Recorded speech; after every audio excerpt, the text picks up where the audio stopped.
make a list of things that you found as I've got them stuck in my throat.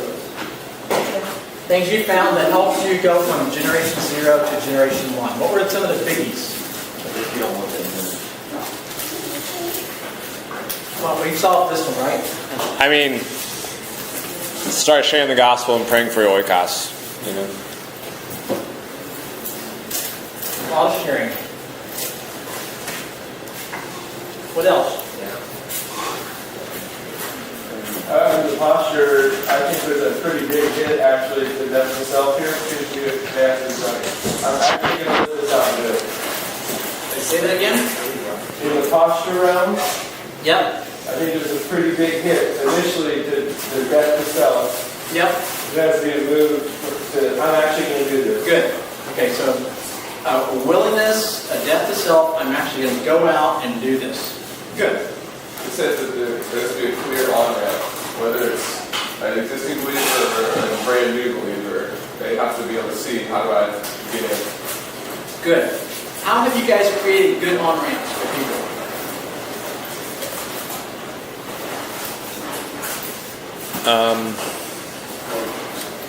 Through training. Very training events. And then connecting, hopefully, filling those workshops at training events. But here, come and continue with us for harvest. Yeah. So modeling, right? Going with them. Yeah, going with them. So I mean, modeling is a big one on G0, G1. Modeling is a big one at every stage, right? But a lot of times that's sort of the game changer for people. In Dallas, we have model zones Okay. times every week. Model zones, and so like specific time we're going out, come go with us. Good. Kind of ease people into the pain. Yeah. Like it's like, okay, all you have to do this time is just pray when we go to the door. You do that? Yes, sir. Yeah, of course. So just helping people, I'll stand up because I know you can't all see me. What are the biggies on Gen 0 and Gen 1? Releasing authority. Okay, and what does that look like? It's like a guy telling you go get it started. And here's what you need to do it. Just go do it. Shut up. Stop crying. Joining, laying on of hands. Yep. Rising, rising. I mean, just a general like vision cast. Like we do the Great Commission, so here it is. Go do it. You know. Good. Other biggies? You know, addressing things like children. And that stuff was big for me early on, starting planting.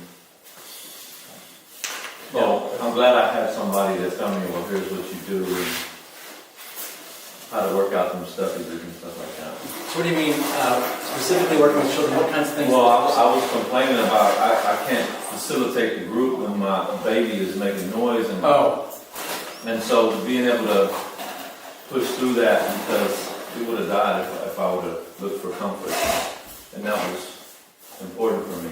Okay. Any other G0 to G1 solutions? I don't want to spend a long time on this. I Just found. pick a tool. Say again? You're kind of experimenting with tools, but just pick it and try it. Yep. Pick one that you think might work and just try it 100 times. And then start adapting. Good. I found actually in the G1 solutions, a lot of times we're not getting enough workers in the harvest, and so we're not mobilizing from the existing church, whether you call it the legacy church or whatever. But really most of us were mobilized from that church. And so a big function at G0 is that vision casting to existing believers out there. So it's related to model zones, but vision casting is a tool you have to have in your tool belt if you want to make it to G1. Because you've got to have some manpower and some woman power. This is vision to go in and vision to gather. Say again? Vision to go in, vision to gather. Yeah, go in together. That's key to all of this. Also, another G1 solution I found is I've seen situations where people were sharing a lot, but their call to commitment was really weak. Okay? So they were sharing the good news, they just weren't calling people to respond sacrificially to that message. And sometimes it's just a matter, like I know one guy, I know of one guy, I haven't met him, who the guy that I had been training had shared with him dozens of times the gospel. And I trained him, but I wasn't a supervisor. The supervisor came in one day to find out what's going on in the city, and my friend introduced him to this lost person that he'd been witnessing to, and the supervisor shared the gospel with him, and the guy said yes. And when the supervisor said, have you heard this before? He said, yeah, you shared this with me many times. How come you haven't believed? You never asked me to. It's just like an assumption. Yeah. But sometimes our call to commitment is pretty weak. Okay. And then I'll add one last thing, because I think you guys got most of them. But sometimes it's just we need a period of fasting and praying. That takes us back to our posture. But we're just not getting breakthroughs. And honestly, anytime I see that we've got a major stuckage from one generation to the next, it's a time for fasting and praying. And just asking God, is there something in what we're doing? If we're doing everything right, would you just give us the breakthrough? And I do think that's been one thing I've appreciated about NPL North America. There's been a pretty high value on fasting and praying. But again, it ought to just be something that's sort of natural to us when we come into major stockages. We call people to pray, read the scriptures, let's fast, let's see what God's going to do. Anything else on this category? Excuse me. All right. What did you guys find were solutions to going from the first generation to the second generation?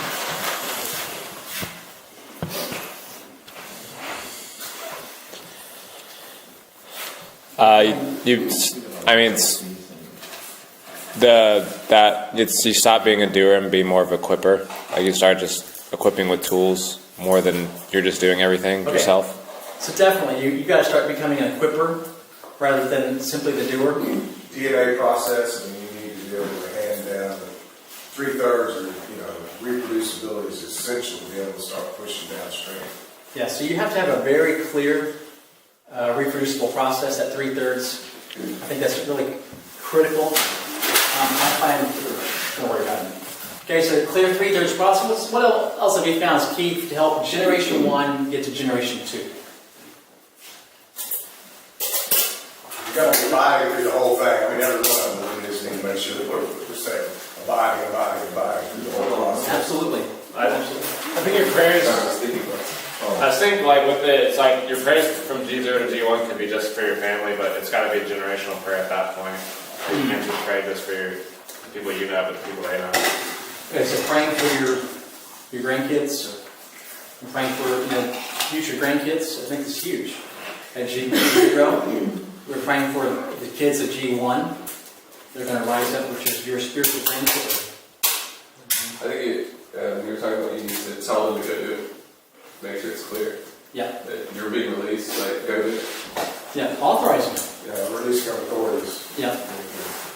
You guys at G0, excuse me, are an intimidating group of folks. You're intimidating. Yeah. Think about how long most people in this room have been in the faith compared to G1. So you're an intimidating group of people. So a lot of it is releasing, but a lot of it is appointing. And telling them you have been commissioned, you have been equipped, you have been anointed for this task, That going from G0 being able to do it to G1 being able to do it, that's a huge, huge hurdle. Yeah. Because of course you can do it. Of course you can.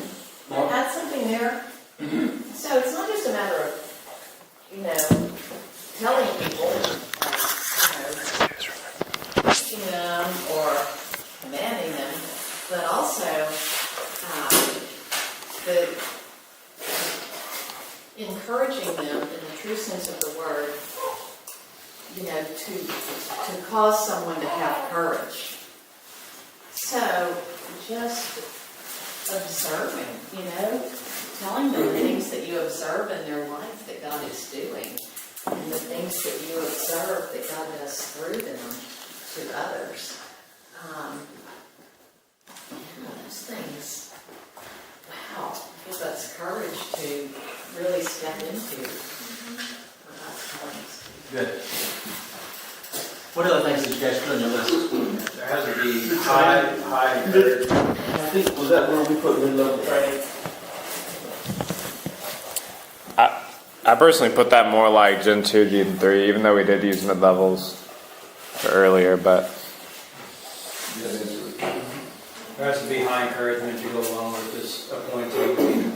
Yep. Thinking through it, I can recall several times and casting vision to those people in the Gen 1 church. Why would I do this for others? You do it so well. Why don't you go and do it? Right. And so it's this it's building up.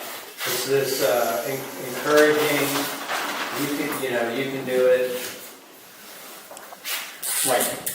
Okay, so I asked, I was with several brothers this week. Curtis Sargent was one of them. Stan Parks was there. I asked them this question. What would you guys say are the major solutions to each of these generational stoppages? And Curtis is pretty funny. He said, well, there's just one answer for every one of them. Okay, thank you, Curtis. What is it? Okay, so you guys know the model, assist, watch, and leave stage. And I still like the word leave because what we're talking about here, when we talk about the mold process, is we're not mauling a person. Yeah. We're mauling specific skill sets or character qualities in them. So, for instance, I was telling you, I taught my sons how to use a circular saw. Modeled it for them, assisted them, watched them. They may be using that saw right now. I'm not worried, okay? They're not calling me up to say, Dad, would you please come here and make sure that we're using the saw the right way? I've left them in that activity, right? So, right here, the modeling and assisting doesn't take long. You can model something, a skill set, how do I share the gospel, pretty quickly, and you can pretty quickly teach that believer how to do it and assist them. Now, the watching stage could take a while. And that's okay. Sometimes this takes weeks, months, where we're watching them until finally we're willing to say, you know, it's a good enough time for me not to have to watch you anymore on this skill set. But this right here, modeling and then assisting them to do it, that's your generational time frame. That's your generational time frame. So if I can model it quickly, let's say that you're doing 3 circles. It's very simple. And I can assist you to do 3 circles, and that means the day after tomorrow, I can assist you and you can go do it yourself. That's a pretty short generational rate. And I may watch you for a long time, but it's because you're the one that's sharing the 3 circles, not because I'm the one that's sharing the 3 circles. But anytime someone's in this early stage of learning, they're always nervous about whatever it is that you're helping them learn. It could be a spiritual core competency such as humility. It could be a ministry skill set in the 4 fields.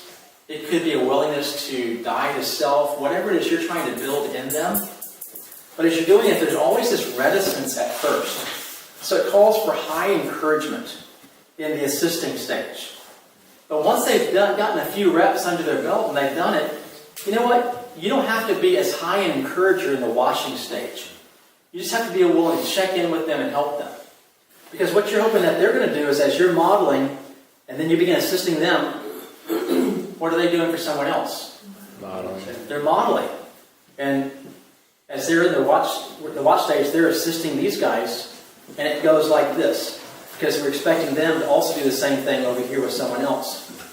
And what Curtis was trying to make the point of, if we don't neglect the mold process and each of the core competencies of ministry skill set, life competencies, but we help believers walk through this at every stage and help others do the same thing, that we'll be consistent at getting generations.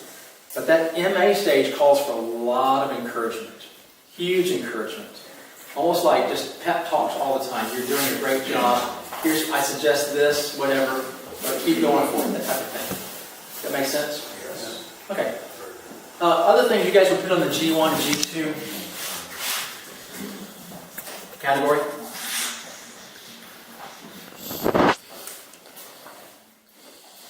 Okay, let me, you said several of mine that I had on my sheet.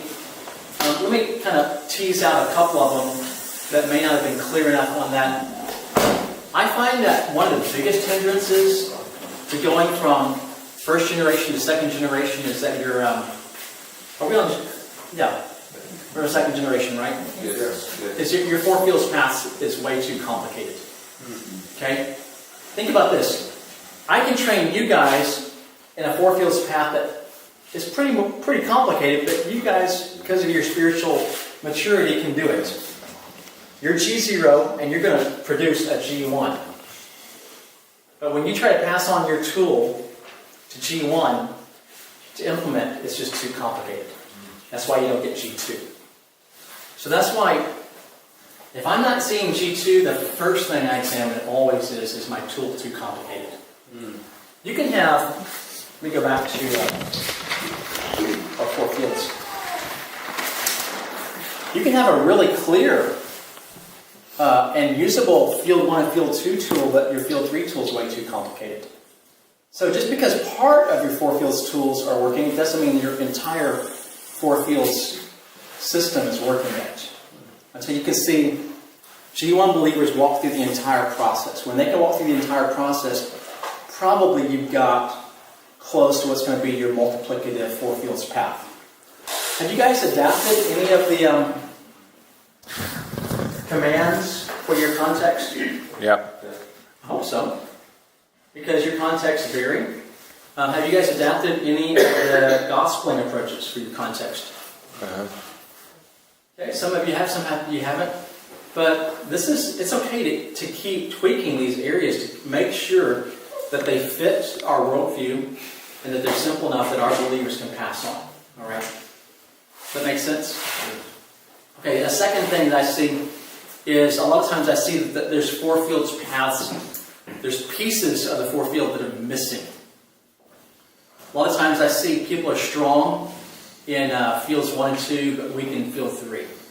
Or they're good on field 3, but they're not getting to field 4, church formation. All right? Or we've got really good off-ramps that we didn't intend. So a big off-ramp comes from field 2 to field 3, where we lead someone to faith and they go straight to the legacy church. We've got a really good off-ramp for that. Because they can see those churches, and there's not a strong vision to pull them into field 3, into discipleship. So we just have to make sure that our path is very clear and tight, and that there's motivation for people to keep walking through the process every week. Does that make sense? Okay. We already said the 3/3 process. A lot of times our 3/3 process is weak, so I think that's a very good insight.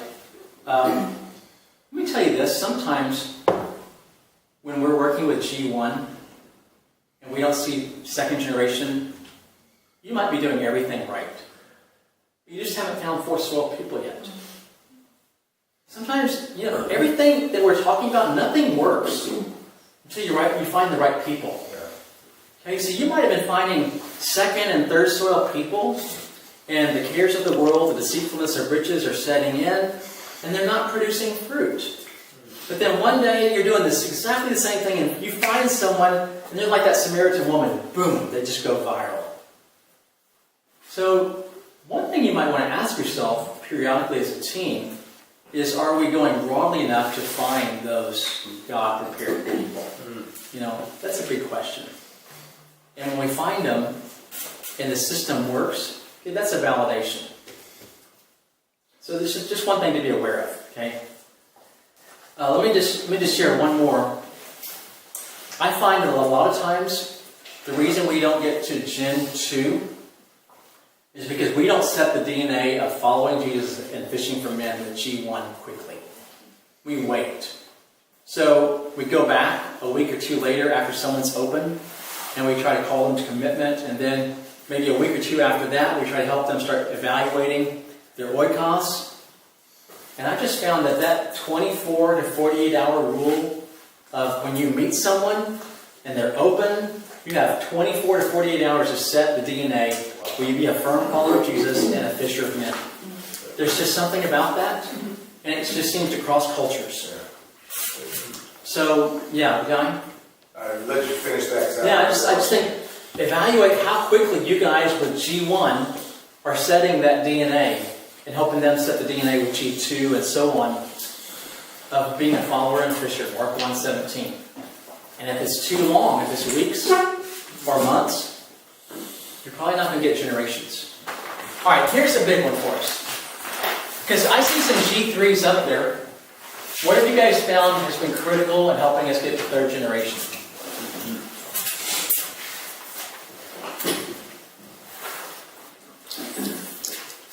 For us, it's just making, for me, one of the big things is leadership communities and making sure that we're pushing the DNA downstream so that we have healthy second generation churches.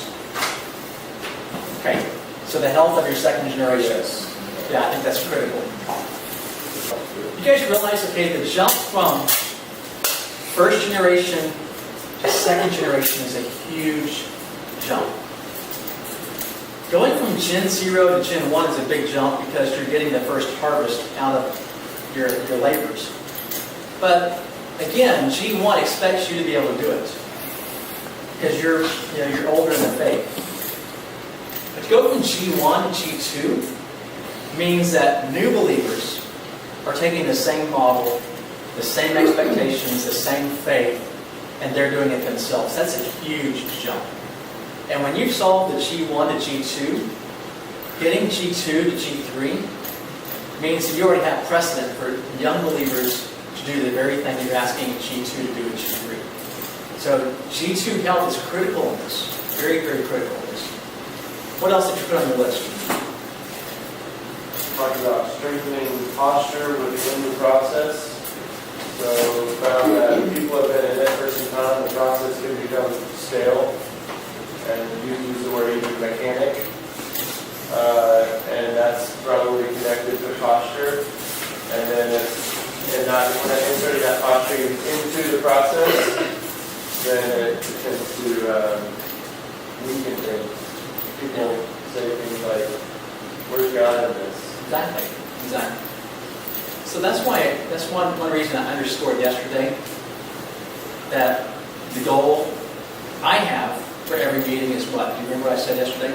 People will encounter God. Encounter God and respond to Him. Respond to Him, which is their active worship. What's that, guy? He said, don't get stuck in the ditch. Yeah, well, I said that too. But, 3/3 should enhance that, not get in the way of that. If it's getting in the way of that, then we've lost something in our posture, right? And there may be a week where we completely scrap 3/3 and we just have a come to Jesus encounter. Because the bottom line is we're always asking the question, how are we going to help people encounter God and respond to Him? And 3/3 helps us do that because it gives people an avenue through which they can take the things they've heard from God, get confidence to pass it on to someone else and implement it themselves. But that's a key issue. That's a good observation, Philip. Someone else, what you put on your list? Casting the vision casting, particularly no place left vision, downstream. Good. It's simple, such a way that everyone knows to wake up in the middle of the night and say, what is the Father's heart? There's no place left vision, you can say it. Yeah. Amen. So I was with the Czech No Place Left team in Europe, and part of the issue was their vision was weak. So they were second generation. The vision wasn't clear, it wasn't biblical, and it wasn't sticky. And so they weren't calling themselves No Place Left at that time, but they had come through the States, they'd met probably some of you guys here. They were excited about the No Place Left vision. And as we were meeting together in March, I think a year and a half ago, they said, we're going to start calling ourselves No Place Left Czech. And we want to have this be our clear vision. I said, well, it needs to be clearer than that. It needs to be so strong that when someone gets up out of bed, they put their feet on the ground, they know what they're about. So I was describing for them something we had done in Southeast Asia, where we had this slogan for every one of our missionaries and all of our national partners. We said we're about these two things: God's kingdom coming, kingdom come, no place left. Kingdom come, no place left. And then we would add a phrase, finishing what others have started. Because we'd had a lot of missionaries come through our region. We didn't want to denigrate their efforts. We wanted to honor their efforts by finishing what they had done. But the key thing was, I just told them, when someone gets out of bed, I want them to, the first foot they put on the ground, they're like, kingdom come. I want to see God's kingdom explode. 2, the second foot down, I want it to be so full that there's no place left. Kingdom come, no place left. Kingdom come. So we're just practicing this in the room. And the Czech guys are like, we're going to do that. When we wake up in the morning, the first foot down is going to be kingdom come. The second foot down is going to be no place left. So there was this woman, she was a teacher at a high school, and she was pretty new in the faith. She was a second generation. And she woke up one morning, and this is about a month after the retreat. She got out of bed and stood up, and suddenly she had this panic attack. Oh no, I didn't do that. So she literally got back in bed, put one foot down, and she said, kingdom come. Second foot, no place left. That's pretty sticky. That's pretty sticky. So that will help you to get to third generation and beyond. Say that again, Travis, because I want everybody to hear that. I don't think they heard you in the back. You're developing key leaders, and you're spending time with key leaders as opposed to helping develop an entire church. Okay. If you keep doing the things you did in the first few months, you'll never sustain a movement. You've got to shift your center of effort from the harvest to discipling the first groups to forming churches to spending more and more time with your leaders. And that's just a function of what is required by the movement. And someone's got to do it. I assume it's going to be you. If you're one of those people that just, you can't make that shift, you've got to find someone who will make that shift to do it. But leadership development is key at third generation. What else did you guys write down your list? Having diagnostic tools and downstream coaching. You took us to the leadership development, specifically diagnostic tools. Like what? Like church circle. Yep. Church circles, gym maps, IOIs, okay? Those diagnostic tools are critical when you get to third generation. So specifically your gym maps, your church circles, and your IOIs are going to be critical. Otherwise, you're going to get stalled. Things become much more complex at third generation. This is where you're getting into a movement, you're getting close to movement, and there's too many moving parts to say there's one answer, right? What else did you have on your list? Let's get a couple more, and then I'll add a couple from my list. Maybe I could say cross-pollinating in the community, that collaboration coming out and making sure that you're talking to other leaders and seeing what's happening in other areas. Good. From other movements. Right. Good. Yeah, I think that's very, very important. Probably most solutions you guys need to find it, they've already been found somewhere. Just a matter of finding out who to talk to about this, okay? If you look at my list on the back, this is my longest list.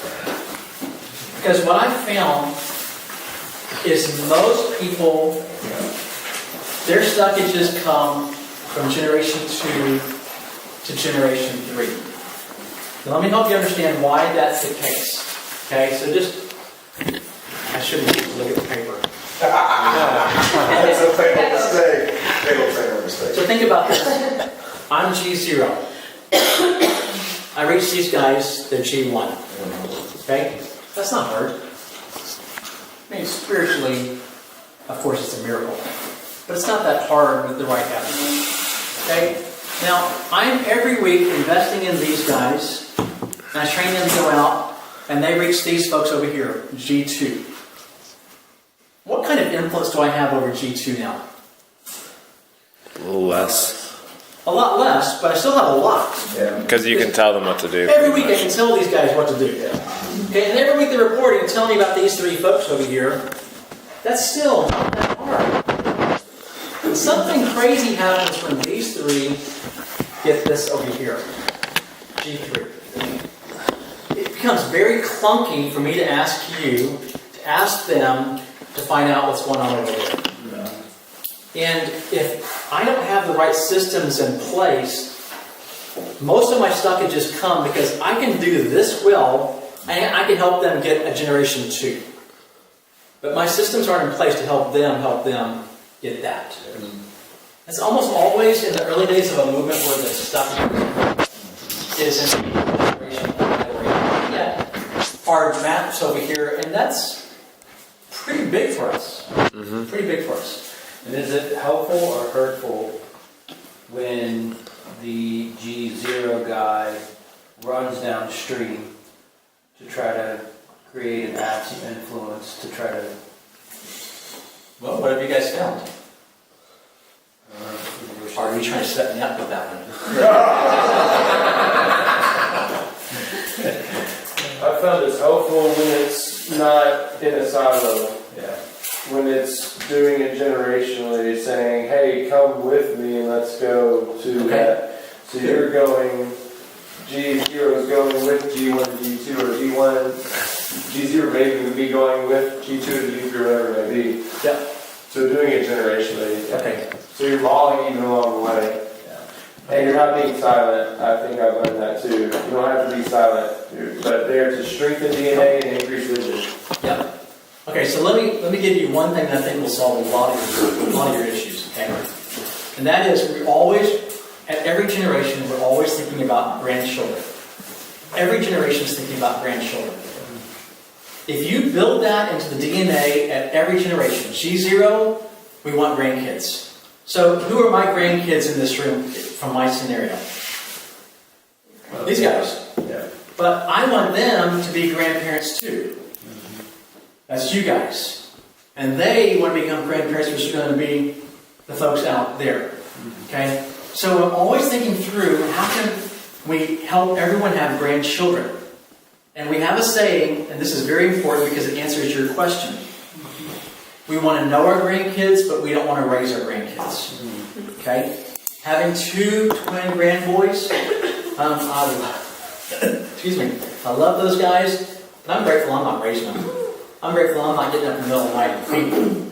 And wouldn't it be weird if Laura and I went down there in the middle of the night to do the feeding for Josh and Caroline? It's like, that's just not normal. But there are times that I go with them to help them figure out some problems and some solutions for what's going on in their family. Okay? So the first category I wrote down there is momentum. We always have to help every generation be thinking grandchildren. You want to mention what Bill Smith was saying to you? Any insights from that? Yeah, when he talked about how he said that 4th gen is a 2nd gen issue. He said that if 2nd gen, because we think 4th gen, the issue of 4th gen is 3rd gen, it's actually 2nd gen, because if 2nd gen doesn't know, they've done good at the doing, they've started a 3rd gen church, but where they're stuck is training. They're not helping 3rd gen become doers. And so how do you back up? Instead of working on 3rd gen, work on your grandchild or your grandchild, your grandchildren, and investing in them and letting them invest in their grandchildren or help them get grandchildren, rather than us going down to the great-grandchildren type thing. It was just an observation that I never thought about. Yeah, that's good. John? What do you think? We've got a cultural barrier that basically is the opposite of that in places where we work, where basically there's almost an expectation or an abnegation of parenting, so grandparents do raise their children, and we're finding it to be flat out resistance to multiplication among the believers because that's the way they function. Yeah. 65% of my kids are raised by grandparents. I gotcha. I mean, we're just kind of sitting here thinking it's bleeding over into what we're doing. You're reteaching life principles. Yeah, the same things happen. You know, people told me years ago that I could not use illustrations in sermons and Bible studies about God as our Father because too many people had issues with their father. But one thing I found, I ignored them. Because one thing I found is in everyone's heart is at least a dream and a picture of what the perfect father and the perfect mother could be. Okay? And so we always have breakdowns in real life. but we can call people back to the created order and give them a vision of what can be. And especially in this situation, that even though physically they're being raised by grandparents, that spiritually they can learn what it is to raise their own children. And then help their children raise their own children. And actually speak words of life to them. That God's going to change the strongholds in their culture. I think that's going to be a very powerful part of your messaging. And it's going to take a lot of very proactive speaking into this issue. So this is one big area, is letting every generation be thinking grandchildren. Let me mention a second area. I don't think we quite got it up there. We mentioned it with help of second generation, so maybe this is the same thing you were mentioning. I found a lot of times the reason we're not getting third generation is I'm not insisting with G1 that they do exactly with G2 what I've been doing with them. Again, remember, it's not that hard for me to get G1. It's not that hard through the 3/3 process for me to equip them to get G2. But sometimes I just assume they're doing 3/3. I just assume they're doing the same compelling vision casting. I just assume they're doing the same thing with G2. But if I went occasionally and watched them in the model assist watch and leave stage, I might find it's a very sterile environment. I went into one group that followed the 3/3 to the script. And it was completely devoid of life. And I went in there, and the guy that was the leader, he would be like a G1 leader, asked me, would you observe what I'm doing? And give me feedback at the end. And it was almost mechanical. He would say, all right, and now Nick, let's pause, and would you now do the vision casting? Okay, thank you. And now, Roger, would you please do that? And it was just like this the whole time. And someone, Mary, would you please tell us the vision? And Mary pulls out a piece of paper and reads a vision statement. Okay? No, I'm not joking. Okay? And so we got to the end, and he's asking me, so how did we do? Mechanically, they had all the pieces there, but they just didn't have the Spirit of God. The Spirit was missing from their meeting. And so it was not at all a 3/3 issue. But it was that they were not doing with them the same thing I'm doing with them in terms of the spiritual dynamic. What was going on? So you're asking the question, would I go down the line? Yeah. I might go down the line with Travis to say, hey, let me come visit your group, and I'm just going to sit in the corner, and if you ask me to share a testimony, I'll share a testimony, but otherwise I'm just going to kind of watch and just be an encourager to you. And you'll be able to observe a lot of issues that are going on in the second generation. Have you guys done that? Have you guys gone to your grandkids with your grandchildren to observe what's going on in their groups? What kinds of things? Our network elders, one of the things we've asked them to do is to go and visit the churches downstream to observe and to encourage. What kind of things have you guys been finding out as you've been doing that? Good or bad? I mean, hopefully some good things too, right?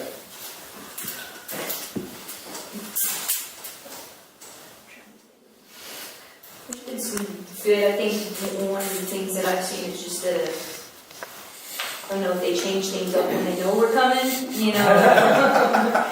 but still seeing, like it's been good to create conversations, to be able to recognize it's still the leader of the church that's facilitating. It's, so opening questions, is everybody involved, and, so it's opened some doors for good conversation. I think one of the good things that's come from something like that is for those in that church, as you go down to your grandchildren, get to witness healthy discipleship patterns. They see that those that they call leaders also have people that they're, hold themselves responsible to, and so it's a bigger vision. It allows to see patterns of discipleship and. I don't know where I have it on here.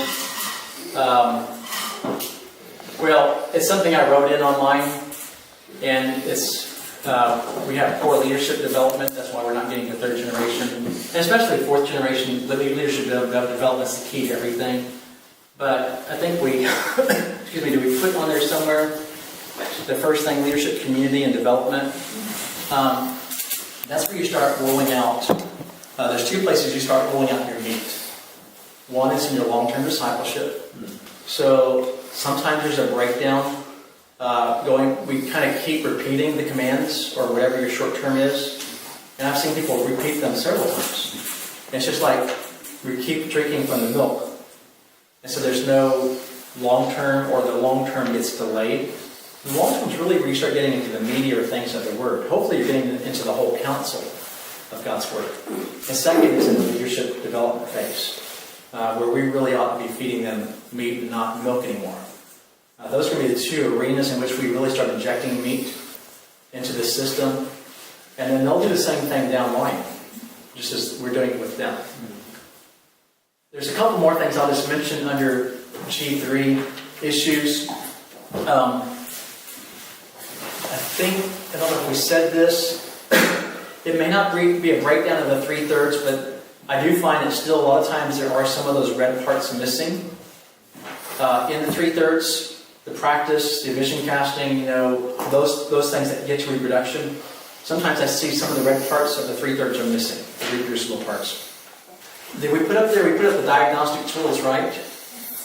I think that's been a big one for us, having every generation draw their generational maps. It's been a big one. Let me just say one that we haven't mentioned. A breakdown at 3rd generation and 4th generation comes from fear. Fear sets in to the movement.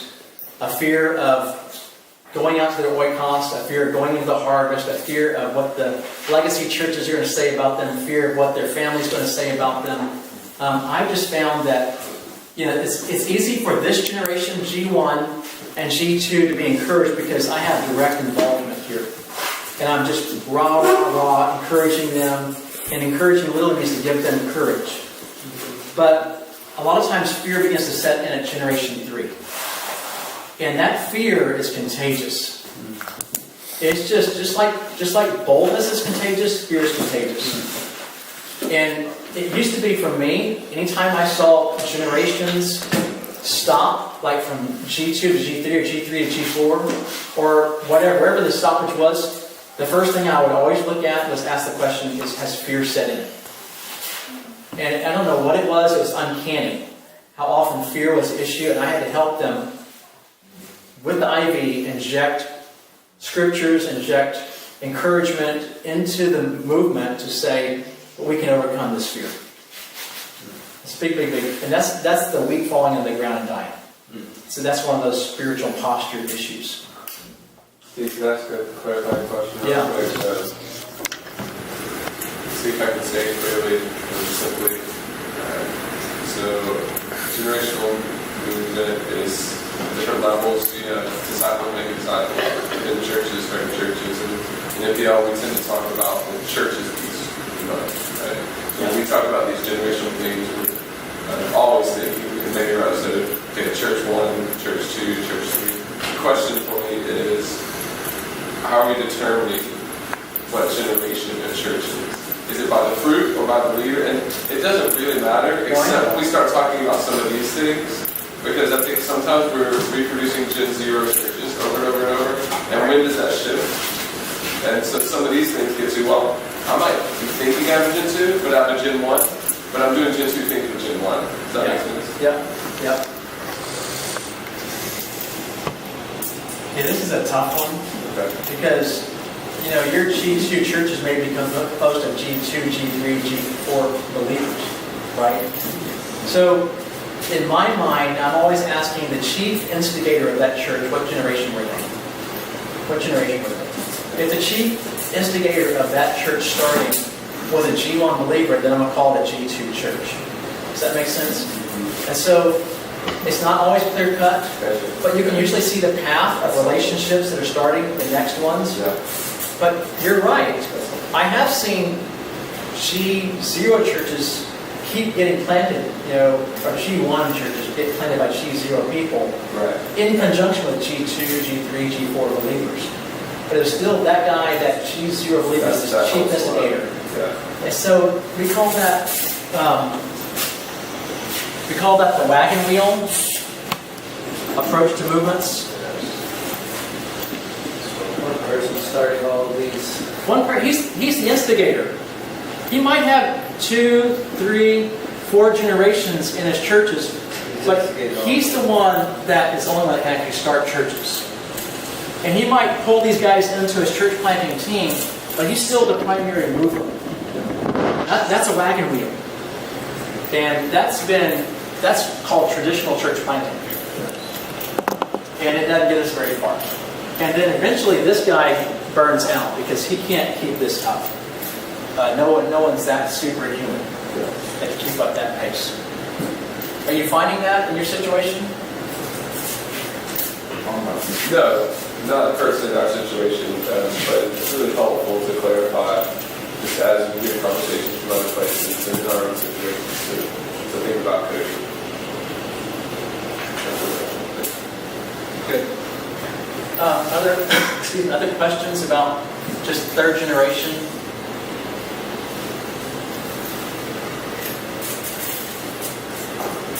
I think it's that third generation, I have it on my list, that vision becomes the most important, one of the most important pieces. For a long time, I can carry G1 and G2 on my vision. Really, I can't. But if the vision is not compelling and going and being passed on generation by generation, I can assure you won't get third and fourth generation. You really won't. And the vision is the counter agent to fear. So they're part and parcel of the same problem. The fear is, I don't want to get out of my comfort zone and go do this. Why? Because the vision is not clear and compelling. It's not calling me to something greater. This morning, Laura and I were talking about it, and our boys were going to a church in this one city when they were in college. It's a very powerful, huge vision church. And my second son, Josh, all three of my sons speak Chinese. And so when he was in university, he led like 8 Chinese students to the Lord. And he wanted to bring them to his church, but they didn't really have any Chinese ministry. They didn't really have any, there's just no place for them to fit in. And so he was thinking about taking them to another church that had a Chinese ministry. So he asked the senior pastor what he should do. And the senior pastor told him this: well, if you're looking for a place for them to do church and fit in, I think that's a great idea. But if you're wanting to help them change the world, I think it's a bad idea. Their vision was to change the world. And he's like, we will find a way to accommodate these 8 Chinese speakers and help them become change agents in this world. That's a compelling, powerful vision. Okay? And there's a reason that the young people that were in that church were drawn to that, because that vision just can translate every generation. Okay. All right, let me just go to the last issue, G4. What did you guys put on your G4 lists? I know that those lists were a little bit shorter on your pads as I was walking around watching. But were there some specific things that you guys wrote down here?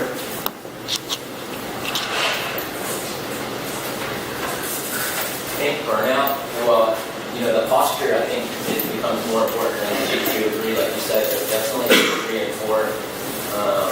And one thing I learned from Philip and Chris last night, that they learned from a gathering in North Carolina this week, was Garrett Morris started doing this thing in Austin, that they actually will pay for their fruitful people when they hit burnout. They pay for them to go to a 2 or 3 day retreat, just get in the woods, and when they come back, they talk them through certain things of repentance, just to try to keep vision alive and all of that. So I thought that was a takeaway for me, is to keep those guys that are your leaders, especially in getting to G4, like really helpful. Good. Okay, let's kind of camp out on this for a minute. So, some of you guys have met my friend Inkai. Inkai encountered this problem when he got to 3rd and 4th generation churches. And he had guys and gals coming up to him saying, Ing, I just can't do anymore, I'm too busy, I'm worn out. And they were 3rd or 4th generation leaders. And suddenly he was going to lose an entire stream.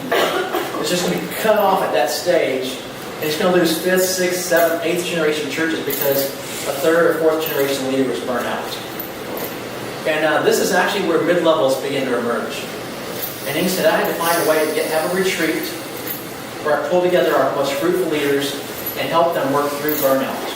Because if they burn out, we lose the movement. So let's just put up there mid-levels also is that's why I always encourage our mid-levels to be retreat-ish. That they're restorative, there's lots of snacks, there's good food, there's lots of time to hang out, there's time to be in the Word, there's time to worship, and there's just time to rest. You guys are not in the harvest going out every evening probably while you're here, are you? No. I hope not. I hope you're resting. I hope you're sleeping.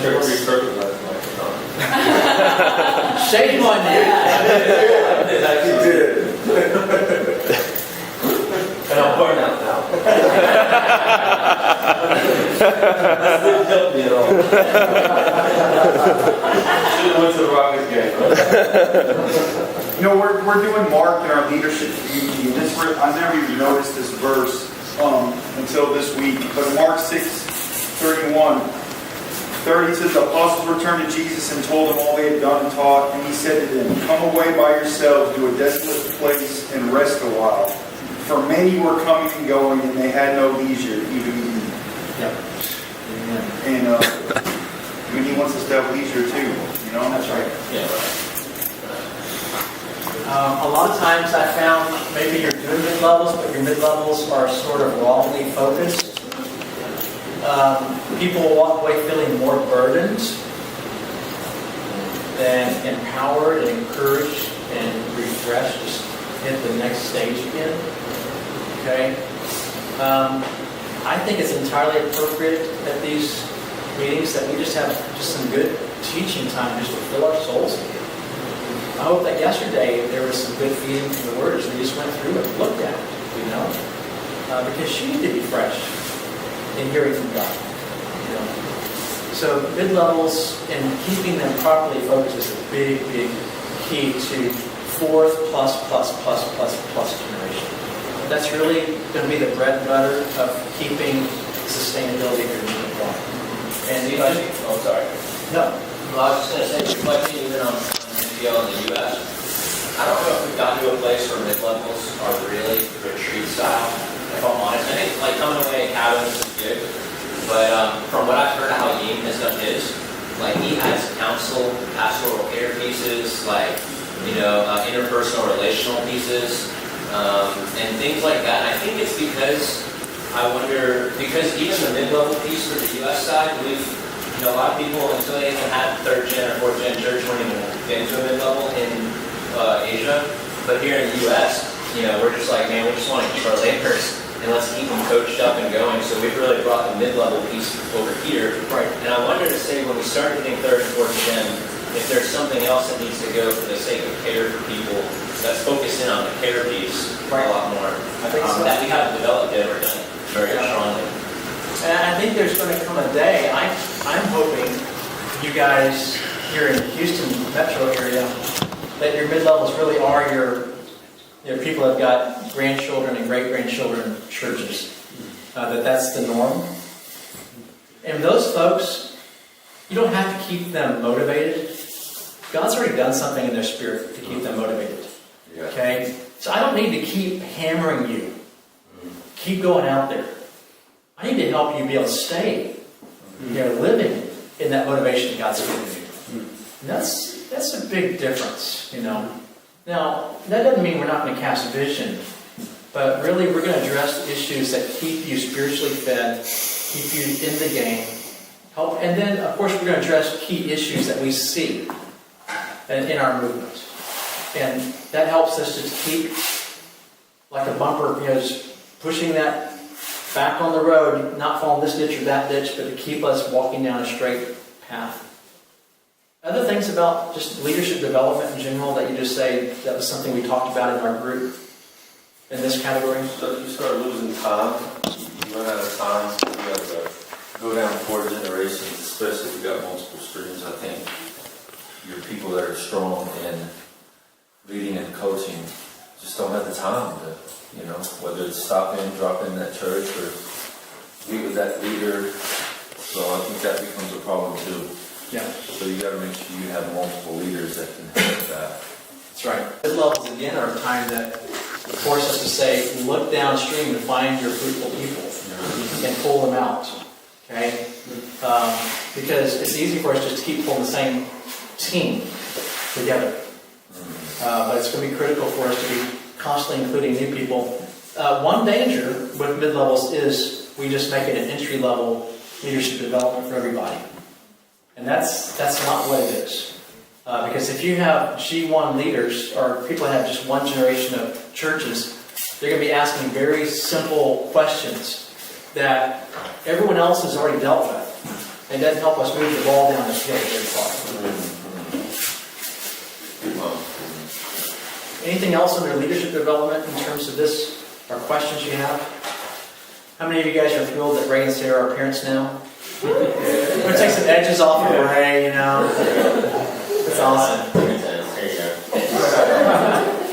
Okay, what are the things that you guys put on your list in terms of going from G3 to 4 and beyond?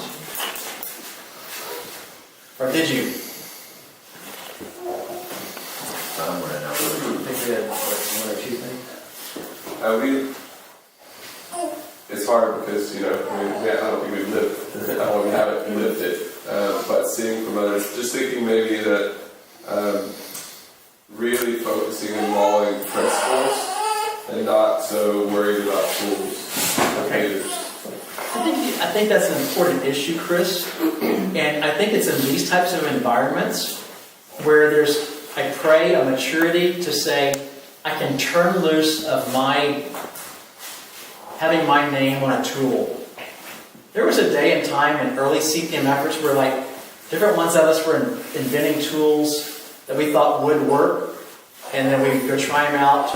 And then that tool is precious because I created that tool, And I kind of get a little bit upset when someone starts tweaking my tool, But I remember there was a day and time where I had to just die to my tools. Say, it's about the principles, the biblical principles, and if your tool is better than mine, then let's use that one. That's a maturity issue in terms of leadership. And I think you are right that at this level, we should be talking about the biblical principles, never neglecting to get specific again, but having the maturity to say, hey, are we missing something here with our tools and violating some of the biblical principles because we've been holding so tightly onto this tool or this way of doing things? I think that yesterday's discussion in Oikos was great. Because I think that was a chance for you to back up and say, what are the biblical principles? Now, how can we encourage some new implementations that might address some of those principles? I think network, perhaps, forming network kind of wide gatherings and stuff like that usually will probably come into play around this time. And then that's also the point to where you get to, you're correcting, but instead you're doing it more like that injection piece like you mentioned. We're going to inject from up here at the network level and push around and keep encouraging that vision and, nourishment and all that stuff. Yeah, I think that's very good. And getting networks, softening networks, makes a big difference. I'll mention maybe a couple of last things, and then I want to kind of make a shift to do two things. One, I want to talk about, for you guys as a team, what are some things that you need to implement to get through the next generational hurdle. And then I want to save about half an hour for us to talk through just anything that is still on your agenda that you want to make sure that we talk about before lunch. Okay. This isn't on your list, but a lot of times I see things stop at third generation because we lose key top leadership. I cannot tell you how fragile emerging movement is when the key leadership leaves and the whole DNA changes. And I have, through the years, and I needed to preach this to myself, I had no one to preach it to me. Laura and I left the movement we were a part of too soon, but we were encouraged by our leadership to go to do some new things. And looking back, we needed to stay 2 more years. It just needed us. And one of the reasons was one of our colleagues, I got to the point where even like in mid-levels, I would do none of the training. Because I had competent teammates that could do everything. But one of my colleagues would say, Steve, there's just one thing you need to do. That is, you've got to cast a vision again from the beginning. Because God put this in your heart as sort of a spiritual father. And people need to hear the Father speak one more time to the group, the kids, the grandkids, the great-grandkids, about what the original vision was. That's really all I would do. But I've seen over and over again when key leadership leaves, that there's like this huge hiccup. I would say it took our movement in China 3 years to recover from us leading. And I've encouraged brothers and sisters since then say, well, you're up to 200 churches, 300 churches. It's not ready for you to lead yet. It's not ready. Stay for the sake of the word. And for years we were talking about exit strategy, and we changed our vocabulary. It's not exit, but expand. Why not take the movement we've got and now expand it to the next places? It's much easier to do that than for me to leave and go start something new somewhere. You know. So I just think we got to watch the shift of key leadership from context. And if you hear that pulling in your heart, that you get some godly leaders who are much further down the path to pray with you and discuss this with you before you make that jump. And just listen to what they have to say. And I think if we had done that better, we might have said no to some strong voices that were saying, it's time to go. Does that make sense? Okay. I will say one last thing. I asked Stan Parks this. Some of you guys have heard of Stan. Stan really is connected to a lot of the DBS work around the world in church planting movements. And Stan said, I just found if we can solve the G3 issue, we've almost always solved the G4 issue. And I think that's true.